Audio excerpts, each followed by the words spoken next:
Boker Tov tout le monde. Alors on va voir deux petits points, si vous voulez, Bezrat Hashem, sur la paracha Tetzavé. Vous avez déjà vu un point très important avec Rav Yitzhak Schneor ce matin. Forcément, Adam Nif'al, les filles Peulotav, un homme il se travaille selon ses actions. Et les habits, c'est sûr que ça travaille l'homme, ça l'influence. Ouais. Donc Begadim, vous savez, je ne sais pas si le Rav a dit, Begadim, la racine de Beged, c'est bagad, c'est tromper. Alors quand on dit tromper, en français ça paraît très péjoratif, en hébreu aussi, Livgod c'est péjoratif, mais en vérité ça peut être aussi positif. Vous avez compris le système. C'est que des fois on se trompe, dans le sens que je vais porter des vêtements qui me donnent un certain niveau, et donc je vais essayer de me coller à ce niveau-là. Vous voyez, donc d'un côté, quelqu'un il peut me tromper de l'extérieur, donc il s'habille classe et on croit que c'est quelqu'un de classe, on va dire qu'il a un certain standing de vie, alors qu'en fait il est en dessous. Mais ça peut aussi servir pour le positif. C'est que moi, en m'habillant un peu plus classe, comme ça, je vais me forcer à m'aligner. Et donc ça, c'est ce qu'a dit le Rav, ça va. Et on le retrouve dans la racine Beged. Beged, voilà. Et il y a un autre, bon ça c'était juste pour faire le lien, mais ici j'ai entendu un shiur ce matin très intéressant sur les premiers psukim. C'est marqué donc au début de la paracha que les Kohanim, ils vont les kadsho, les chanoli, ils vont, d'un côté il y a une doucha et en même temps il y a un service. Il y a un service. Et Rashi il dit tout de suite, les kadsho les achniso bekeuna. Les rentrer dans la keuna. Donc la gdusha, c'est les rentrer dans la keuna, à l'aider à Begadim, grâce aux habits, ok. Chez Yechaen li, pour qu'ils me servent. Kohen, c'est servir. Donc c'est des. Alors il y a comment? Alors c'est pas. Oui, la répétition en fait Rashi explique, mais ça veut dire qu'il y a les tiferet, il y a la splendeur du Kohen, il y a la gdusha du Kohen, mais Rashi dit attention. Mais ça, c'est pour me servir, d'accord? C'est pour me servir. Lachon keola, shirut, ou donc c'est un lachon de service. Et là, ça c'est très frappant parce que dans notre société, souvent les gens qui arrivent à un haut niveau de fonction, donc de tiferet, de splendeur, de responsabilité, ils oublient que le but de toutes ces attributions qu'Hachem leur a données, c'est pour servir les autres. Et non pas pour que les autres les servent. D'accord? Alors c'est vrai que depuis la Révolution française et 68, etc., il y a eu pas mal de mouvements depuis, mais c'est vrai qu'avant, on voit toute la noblesse, le clergé, le but, c'était que tout le système féodal, que tous les gens simples servent les gens nobles, et donc, alors que ça doit être le contraire. Tout ce Shevet, enfin la partie du Shevet Lévi, le Shevet Lévi et tous les Kohanim ont un statut, c'est vrai, au-dessus de Israël, mais c'est pour nous servir, c'est pour servir le clan d'Israël et non pas pour se servir eux de nous. Voilà, ça c'est le premier point. Le deuxième point, c'est un Ramban. Un Ramban, donc, si vous voulez regarder dans le Chumash, c'est Perek Kaftet 29, Pasuk Même He. Même He et Même Vav. Alors c'est un Ramban expliqué par le Siftei Chaim. Et le Ramban lui-même, il va dire qu'on apprend un Yesod Gadol, un Sod Gadol. D'accord? On va apprendre un grand Sod, un grand secret, un grand fondement de la Vodat Hashem dans ces versets-là, dans Parashat Tetzavé. Donc c'est marqué là-bas, donc Même He. Veshachanti betor Béné Israël. Donc je résiderai parmi les Béné Israël, donc Akadosh Baruch Hu, la Shrina résidera parmi nous, Vaiti lahem l'Elokim, et je serai pour vous un Dieu. Ok, magnifique. Veyadou ki ani Hashem. Et à ce moment-là, les Béné Israël, ils sauront que je suis Hashem, Elokem, leur Dieu, Asher otzeti otam meretz Misraim, qui les a sortis d'Égypte, oui, les shorni betocham. Alors, on a envie de traduire pour résider parmi eux. Ani Hashem Elokehem. Et je suis leur Dieu. D'accord? Là-dessus, Rashi, il dit c'est quoi les shorni betocham? C'est quoi? Almenat lishkon ani betocham. Donc je suis tout ce que je fais ici, c'est pour résider parmi les bénis Israël. Le Ramban, tout de suite sur place, il dit que Rashi a compris que les Sharni Betocham, c'est Almenat Lishkon Betocham, afin de résider parmi vous. D'accord? Donc tout ce que Akadosh Baruch Hu a fait, de nous sortir d'Égypte, de nous prendre comme ça, comme peuple choisi, c'est pour résider parmi nous. Et le Ramban, lui, il n'est pas d'accord. Il dit, on a ce Lamed, il dit Hashimush Alamed Betnai Kaze Eneno Nimsa. On ne trouve pas comme ça, hein, dans cette forme grammaticale, si on peut dire, que c'est vrai que d'habitude le Lamed c'est pour, mais ici il dit non, je ne suis pas d'accord. Et si on va un petit peu plus loin, il dit Vemken Yesh Beinyan Sod Gadol. Donc Ramban, il dit, moi je veux voir un grand Sod dans cette structure des versets. Qui kefi pshat adavar ashrina beisrael sorer idiot velot sorer gavoa. La présence de la Kadosh Baruch Hu, la shrina, c'est un sorer idiot velot sorer gavoa. C'est pour nous et c'est pas entre guillemets pour Hachem. Parce qu'ici on aurait l'impression qu'Hachem, il s'est préparé un peuple, il s'est choisi un peuple et il a préparé, voilà, le Mishkan, les Kohanim, tout ce qui est autour, pour résider parmi nous. Donc on a l'impression que c'est pour lui, oui. Il dit non, c'est pour nous. C'est pour nous. Alors vous allez me dire, bon, vous le saviez déjà en vérité, ok. Mais le Siftei Chaim, il va développer davantage. Premièrement, il va poser une question phénoménale. Il va dire que, attendez, Kadosh Baruch Hu a besoin de résider parmi nous pour que Veyadou, pour qu'on sache que Hachem, Asher Otsetir Meretz Misraim, qui nous a sortis d'Égypte. Mais là, on est la deuxième année de la sortie d'Égypte. Donc, nous, on veut bien croire qu'on a un travail d'émouna à faire, oui. À la limite, peut-être la génération qui rentrait en Israël, où la plupart n'avaient pas connu l'Égypte, ils ont peut-être un travail d'émouna, mais là, eux, ils y étaient, ils sont sortis d'Égypte. Donc, est-ce qu'ils ont besoin qu'Hachem réside maintenant parmi eux? Évidemment, Hachem est toujours parmi eux, mais un peu plus avec le Mishkan et tout ce qu'Akadosh Baruch Hu a ordonné de faire pour réaliser que Hachem les a sortis d'Égypte et qu'il les a choisis comme peuple et qu'il est notre Dieu. Il n'y a pas besoin de ça, d'accord? Ils l'ont vécu, d'accord? Et là, le Siftei Chaim, il dit que c'est quoi ce Yesod Gadol, ce Sod Gadol que veut expliquer le Ramban. Il dit c'est que l'Emouna, c'est pas, il y a marqué Yedia ici, connaissance. Mais en fait, l'Emouna, c'est plus qu'une connaissance. Il faut comprendre c'est quoi Yedia. Il dit, c'est Chushit. C'est dans les sens, oui. Il faut utiliser ses sens pour avoir un certain niveau d'Emouna. Et ici, c'est ce que Akadosh Baruch Hu veut. En résidant parmi les Bnei Israël, il va élever la perception Chushit, la perception donc des sens que Akadosh Baruch Hu est parmi nous, pour qu'on ait une Yedia, pour qu'on ait cette Yedia-là. Alors, vous allez me dire, d'accord, bon, c'est joliment expliqué, mais on voit toujours pas quelle est l'utilité, puisque ils ont vécu ça. Ils l'ont vécu. Ils sont sortis d'Égypte juste l'année d'avant, d'accord? Alors, et effectivement, il dit, non, ils l'ont vu. Ils l'ont vu, mais il faut qu'ils soient margish belibam. Il faut qu'ils le sentent dans leur cœur. Il n'y a pas plus sentir dans le cœur que voir, on est d'accord, oui.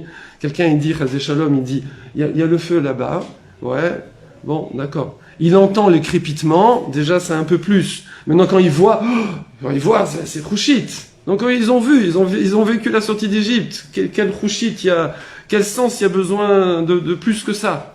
Il dit non, même voir, c'est extérieur, d'une certaine façon, par rapport à vraiment que ce soit dans le cœur. Ils ont vécu. Comment?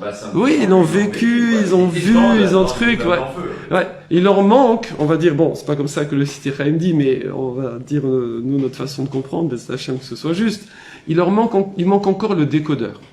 Il manque encore le décodeur. Et ça, je vais pas être marrir parce que pareil que c'est 20 minutes, donc il me reste pas longtemps. Mais j'avais entendu plusieurs sipurim et j'avais du mal à comprendre. C'est pas juste entendu, c'est des choses que j'ai vues en vidéo, des témoignages, des gens très très vite comme ça.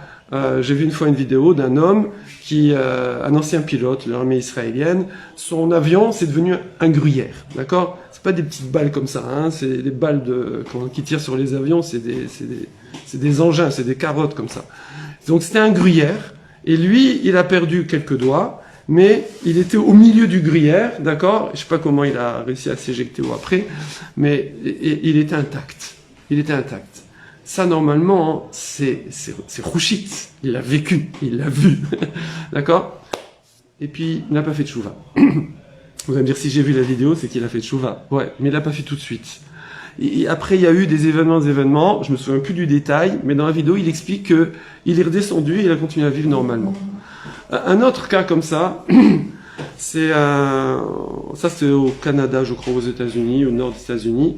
Un homme qui est arrivé mort cliniquement, et il y avait un médecin, Lévi je crois en plus, il y avait un médecin juif qui est là, et qui était, comment on appelle ça, ceux qui font les autopsies, enfin, médecin légiste, donc il vient authentifier que le bonhomme est mort, et donc il vient, et le bonhomme, d'un seul coup, qui était juif aussi apparemment, il se réveille, d'accord, il l'appelle par son prénom, et il lui dit quelque chose. J'avoue que je sais plus quoi, je suis désolé, les histoires, elle est un peu... C'est juste pour comprendre le principe.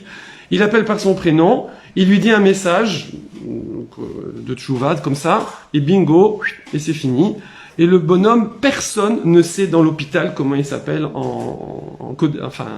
à la Brit Mila. Personne, il fait rien, il pratique rien du tout. Walou, personne ne sait comment. Et le bonhomme, il va dans la salle des médecins, et il rigole. Vous savez pas ce qui m'est arrivé, je sais pas, un truc de fou, je sais pas, j'ai des hallucinations, il rigole sur le moment, ça va. Après encore, il se passe des choses, et là, bingo, là, il fait tchouva. Un autre comme ça, la dernière. Ça c'est très connu, je crois que le Stapler, c'est un homme d'un certain âge, il ouvre, ça toque à la porte en Israël, il fait rien du tout, hein, comme d'habitude, vous avez compris le principe. Il ouvre la porte et il voit un homme âgé comme ça qui lui fait ma taille, où est ma taille, je sais pas, jusqu'à quand. Et hop, l'autre il est comme ça tellement choqué, il a un moment d'absence, vous savez, comme un petit jeu, et le bonhomme est plus là. Et comme ça, plusieurs fois, je sais plus, en rêve, à la porte, comme ça. À la fin, on lui dit, va voir le grand rabbin là-bas, il va voir le Stapler, et quand il rentre, il lui dit, ma taille, quand? Il dit quoi, vous aussi, vous y mettez tout ça? Il lui dit, dis-moi quel mérite tu as. Et en fait, c'était en Europe de l'Est, il avait risqué sa vie, il était jeune, pour aller enterrer un mort alors qu'il y avait le couvre-feu, etc., etc. Et c'est cet homme-là qui est venu lui dire, voilà, c'est où maintenant? C'est où tu montes. Voilà. Et donc, il a fallu, voilà. Qu'est-ce qu'il nous dit ici? Il dit que il faut un décodeur. Ça suffit, même quand les gens qui ont vu des choses, s'il n'y a pas un éveil qui est spirituel dans le cœur de la personne, ça va rester extérieur.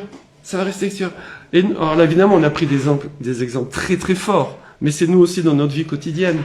Dans notre vie quotidienne, on est comme ça, on voit des tas de choses dans la journée, des petits miracles, des coïncidences, comme on dit.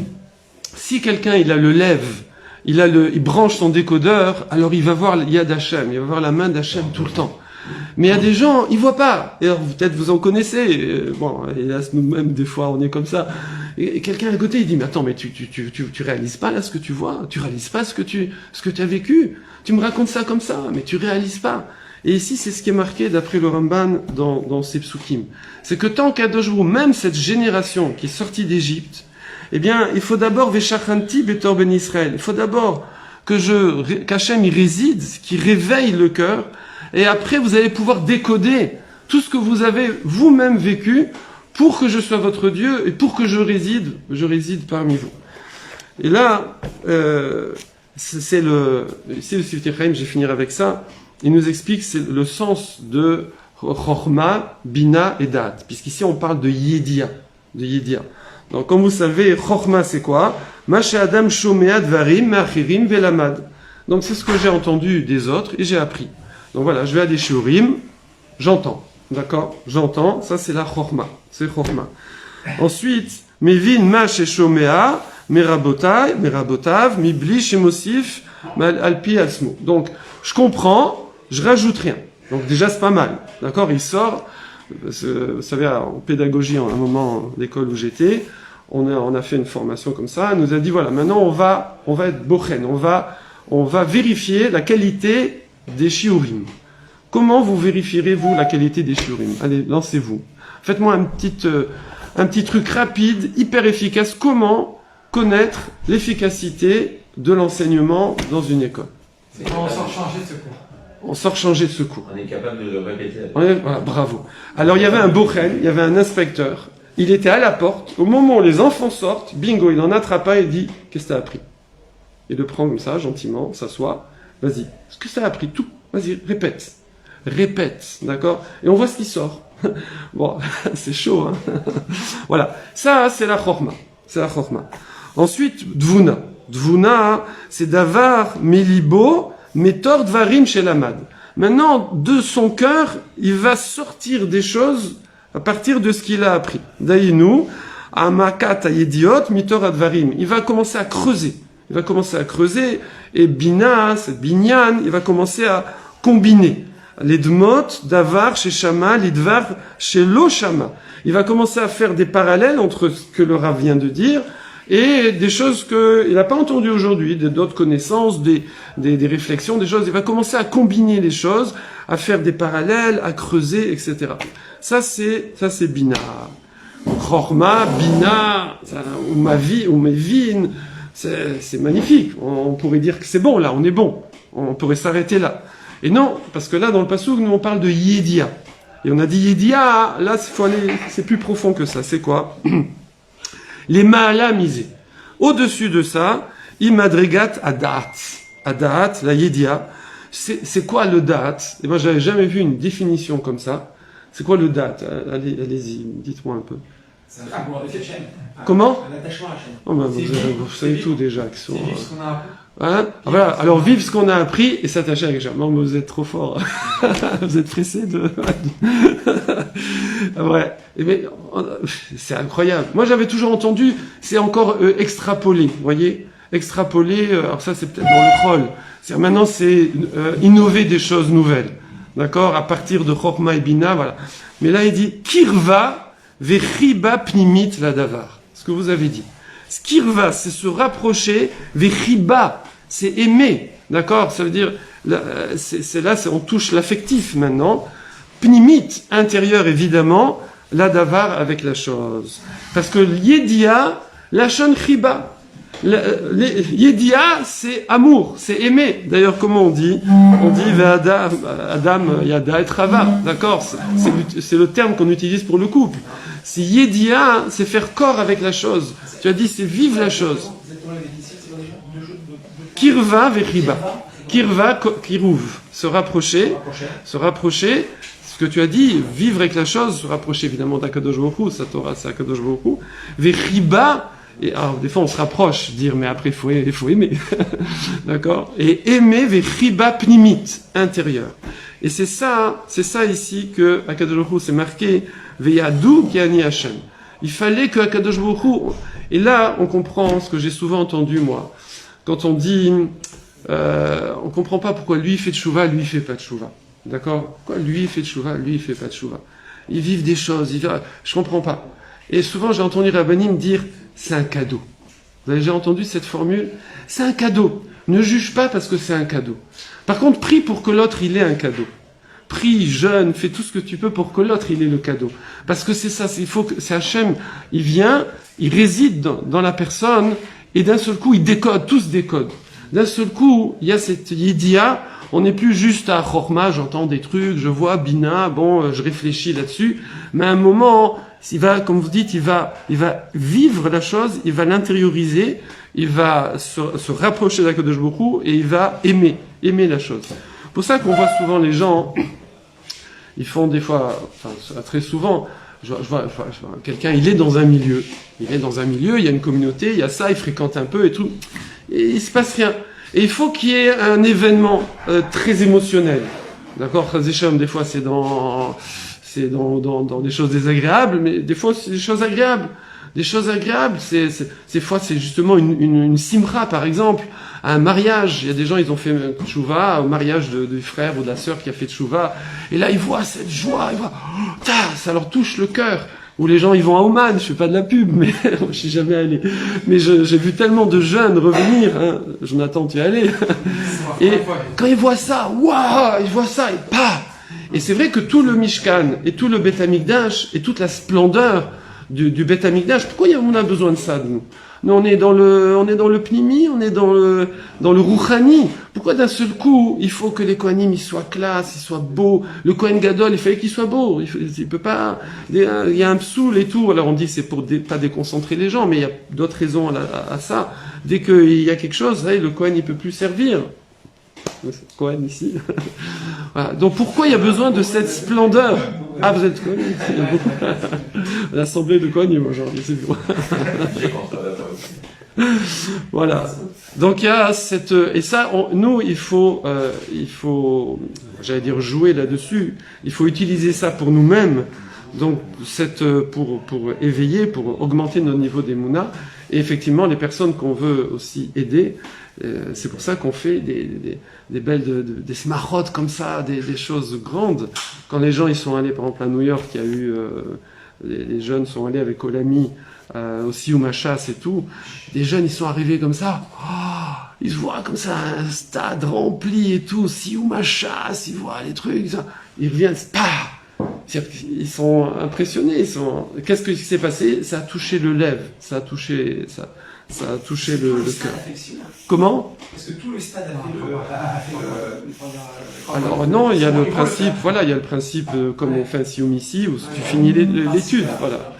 Une fois, on est parti c'était pas avec Rav Yitzhak Schneor, on a fait une fois New York avec Rav Yitzhak Schneor, mais une fois c'était avec Michael Ifrar, Rav Michael Ifrar, voilà, on était ensemble. Et on était allé chez les Chassidim. Tu te souviens, là, le Tish, dans le grand Tish, là. Non, c'est pas. Ah, toi, c'est pas cette fois-ci. Et moi, je suis arrivé avec des jeunes, en jean, en truc et tout. J'avais un peu peur, comme ça. Et on va rentrer à un Tish.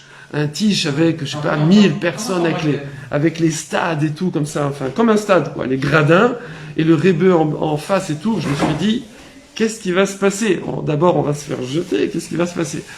Ils ont été adorables. Ils ont pris les jeunes, ils ont presque porté comme ça, ils les ont montés dans les gradins partout. Ça a été le moment le plus fort. Moi, c'est le moment où j'avais le plus peur. Je voulais pas trop y aller en vérité. Et ça a été le moment le plus fort parce que ça a touché leur cœur. Ça a touché le lèvre. Voilà ce que je vais partager avec vous. La partie va suivre le lèvre ici.